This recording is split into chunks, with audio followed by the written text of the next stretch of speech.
27일 JBCN 뉴스 시작하겠습니다. 어제 오전 경기도 평택시 의회에서는 8월 의회 간담회가 열렸는데요.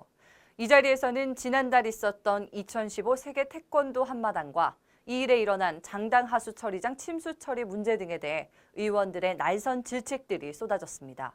보도에 김윤희 기자입니다. 평택에서 지난달 30일부터 4일간 개최됐던 2015 세계 태권도 한마당 이야기가 나오자 의원들의 목소리가 높아졌습니다. 먼저 세계대회의 위상에 맞지 않게 진행됐다는 지적이 있었습니다. 세계태권도연맹 총재나 부회장을 비롯해 아시아나와 유럽연맹, 심지어 국회의원들까지도 자리에 참석하지 않았습니다. 의원들은 동네 축제 아니냐며 창피하기 그지없다고 비판했습니다. 왜 세계 태권도 연맹 총재, 아시아연맹 총재, 유럽연맹 총재가 있는데 왜 한 분도 안 오셨어요? 또 뭐 공시장이 우리 의장님 뺏겼으니 어떻게 국정원장 하고 동네 대안. 우리 평택시 22개 읍면동 주민자치 프로그램 발표해야 하는 줄 알았어요. 전 그래서 체육 관계자한테 전화를 했습니다. 그 자리에서.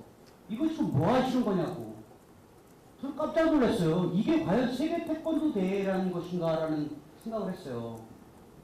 정말 9억이라는 예산을 들여서 우리하고 또 다른다고 여러 가지 일정이 같이 되지를 않아서 메르스로 침체됐던 평택에 13억 원의 경제 유발 효과가 났다는 보고에 대해서는 부풀리기 아니냐는 의혹도 제기됐습니다.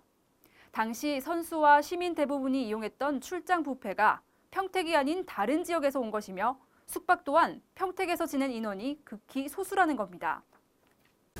그 배드민턴장에서 식당 운영했잖아요. 강동구에 있는 그 출장 뷔페에서 와서 했더라. 여기 숙박한 데가 몇 군데나 됩니까? 그분들 전부 다 버스를 해가지고 서울이나 수원이나 그쪽에서 내려오더라고요. 여기가.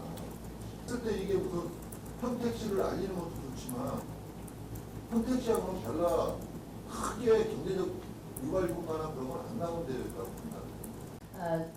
자체적으로 생각을 해볼 때 참 더 준비를 열심히 했어야지 되는데 일단 준비가 좀 모질랐다는 그런 생각을 했고요. 다음번에 이런 기회가 있다면은 더 세밀하게 계획하고 준비를 해가지고 치르겠습니다. 이 때문에 오는 10월 말 개최 예정인 2015 에어로빅 체조 국제대회에서도 또 국제적으로 망신을 주는 거 아니냐는 의원들의 우려 섞인 목소리가 나오기도 했습니다. 그리고 지난 2일 국지성 집중호우로 침수된 장당 하수처리장 문제. 의원들은 여름철에 당연히 일어날 수 있는 집중호우를 예견하지 못한 시가 초동 대응에 실패했다고 지적했습니다. 이미 예견돼 있는 사고라는 거예요. 시간당 62.5mm 온도에 이렇게 범람이 돼서 이 처리장이 이 물에 넘쳐서 10일 이상 가동을 못했다고 하는 것은 아마 대한민국 이런 데 없을 것 같아요. 그런 정도의 이 경각심이 없이 무슨 안전을 얘기하고 우리철에 무슨 장마대비도 행위 이런 소리를 할 자격이 있냐 이거예요. 이에 평택시가 LH 측의 사업 구간이라 적극적으로 대처하지 못했다는 핑계 섞인 발언을 하면서 한동안 회의실이 시끄러워지기도 했습니다. 아까 말씀대로 LH가 어린 중이라고 지금 하여튼 안전이라는 거는 예비를 해야 되는 거지. 설마 하다가 지나고 나서 그 예비됐던 거 벌써 알고 계셨어야 되는데 그 지금 답변이라고 하시는 건 좀 말이 안 맞지 않습니까? 그런 토목공사를 할 때는 비가 많이 와도 그런 것들이 범람이 안 되게끔 어떤 그런 사전에 그런 시설을 해놔야 되는데 그런 것들이 감독이 제대로 안 된 거예요. 관리 감독이. 들기 앞서서 그 침수를 막지 못한 그 책임 담당 과장으로서 그 무거운 책임을 느낍니다. 응급 복구되기 전 이미 하천으로 방류된 3만 톤의 오수에 대해서 시가 대책이 없자 강도 높은 비판이 이어졌습니다. 이 공공하수 처리장이니까 똥물이 내려간 거 아닙니까? 결국은 평택은 똥물이 내려온 거예요. 그러니까 내려갔으니 어쩔 수 없다고 얘기하지 말고 이 문제는 단호하게 LH공사 요구해서 그 수지를 개선할 수 있는 방안들을 제시해야 될 거 아닙니까? 근데 이제서 그걸 파악하고 하면 어느 소리? 평택 그 수질관계 피해 본 거에 대해서는 LH하고 하여튼 문서를 받아놔서 하여튼 피해가 없도록 하여튼 최선을 다하겠습니다. 계속 미뤄지고 있는 LH와의 복구 비용 협의에 대해선 시는 단호하게 이야기했고 LH에서도 공감하고 있기 때문에 안전 문제를 보완받아 협의를 마무리하겠다고 밝혔습니다. 국장님이 마음대로 달래다가 LH에서 줄 게 아니잖아요. 지금 식역이나 수선비는 코로나의 주장이지 LH에서 그걸 인정을 하겠느냐고 얘기해요. 저희가 이제 원인을 제공한 이제 LH 공사하고 협의하면서 이제 그 부분에 대해서도 이제 저희가 단호하게 얘기를 했습니다.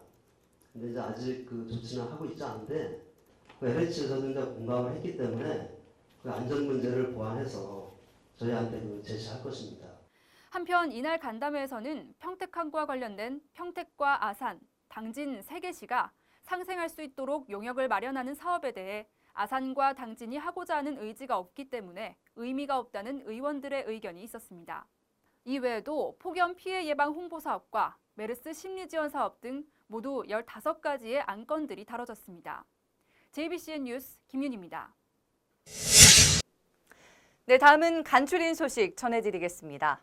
홍대와 이태원 등에서 활약하고 있는 인디밴드들이 참여하는 대규모 음악축제 뮤직런 평택이 다음 달 4일부터 3일 동안 경기도 평택 전역에서 열립니다. 이번 축제는 메르스로 인해 침체된 평택의 지역경제 활성화, 이미지 재고를 위해 경기도가 마련했습니다. 거리 공연인 버스킹 축제는 평택역 앞 광장과 송단 출장소 앞, 신장 쇼핑몰 거리 등 모두 15곳에서 펼쳐집니다.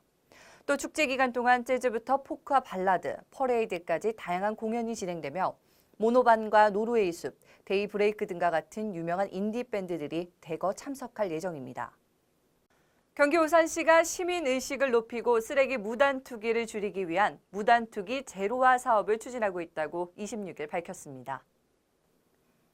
이에 따라 무단 투기 주요 지역에 자동 감지의 경고 음성을 안내하는 CCTV 이동식 스마트 경고판을 새롭게 설치해 운영하고 또 기존 방범용 CCTV에도 음성 시스템을 추가 도입해 통합 관제센터 모니터링을 통해 사전에 차단한다는 방침입니다. 시는 이번 시스템 도입으로 무단 투기 행위에 대한 억제 효과가 뛰어나다며 스마트 경고판과 단속용 CCTV를 확대 설치한다는 계획입니다. 일자리와 복지 서비스를 한 번에 받을 수 있는 고용복지 플러스 센터가 경기 수원시에서 문을 열었습니다. 고용복지 플러스 센터는 일자리 센터와 복지 지원팀, 그리고 기존의 고용센터 기능이 융합된 곳으로 시민들에게 전문적인 고용복지 연계 서비스를 제공합니다. 또한 고용복지 분야 외에도 서민금융센터, 대한노인회 등의 기관이 함께 참여해 금융상담 등 다양한 상담 서비스를 받을 수 있습니다. 고용복지 플러스 센터는 전국에 10곳이 운영 중이며 2017년까지 70곳 이상으로 확대될 예정입니다. 오늘은 헤어져 있던 견우와 직녀가 만나는 칠석인데요.